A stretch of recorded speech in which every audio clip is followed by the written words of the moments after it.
ditambah lagi ada 3 kali tanam.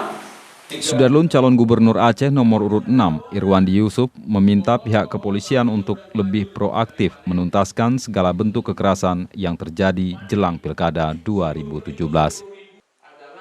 Hal ini disampaikan Irwandi dalam acara Cafe Morning bersama awak media di kediamannya Senin pagi di Lamprit, Banda Aceh.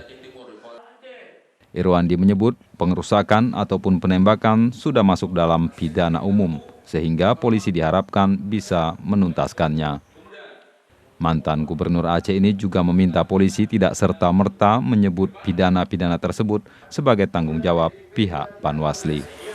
Polisi cenderung menghindari kasus pilkada.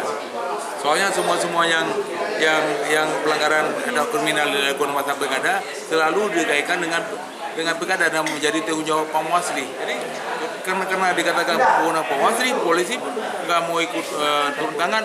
Padahal di lapangan sedang terjadi kekacauan. Jadi itu terjadi tahun 2012.